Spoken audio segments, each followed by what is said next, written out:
Hey friends, this is Kumihimo. It's a Japanese form of braiding. It is so easy to do once you get started and once you get the hang of it. All you need is some yarn or some string, some scissors, and a piece of cardboard that has been cut into a circle. Now, the circle piece will need a hole cut into the middle of it and 8 notches cut into the sides. Then you'll need about 7 pieces of yarn, 12 inches long. You can leave them a little bit longer if you would like to, but I would recommend starting with 12 inches. So gather all of the ends together of your 7 pieces of yarn and then tie them together in a knot.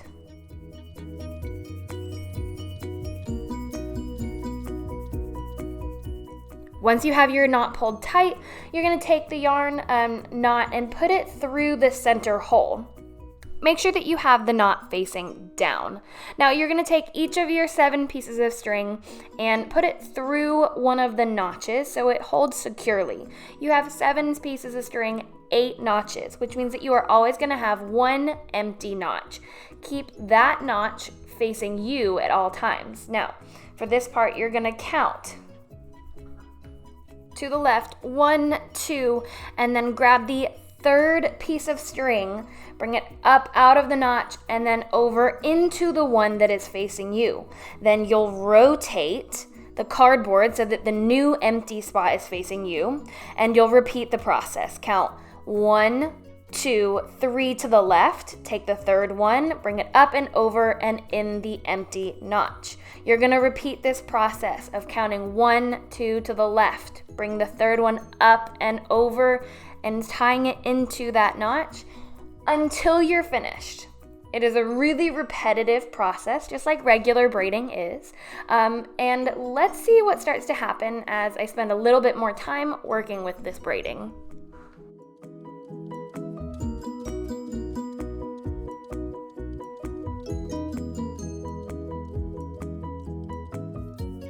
One thing that I do want you to notice is that every so often I will take the knot that went down through the hole and pull on it a little bit. This is where the braid is going to end up. It will end up underneath the piece of cardboard.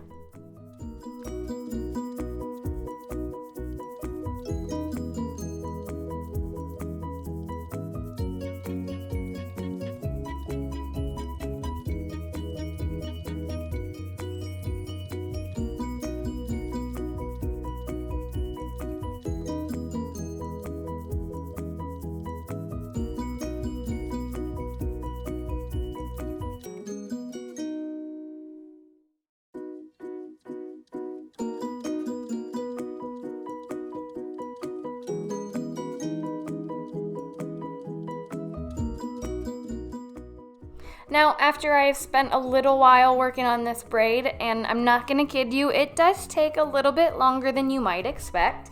I have a pretty long braid coming down from the bottom of my piece of cardboard.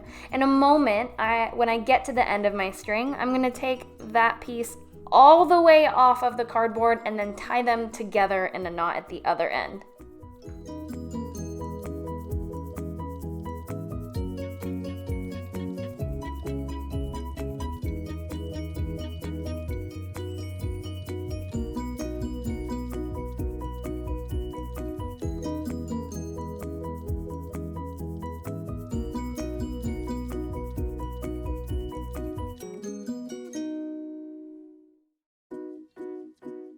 Once you have your Kumihimo braid tied in a knot at the other end, you can take your scissors and trim off any excess yarn.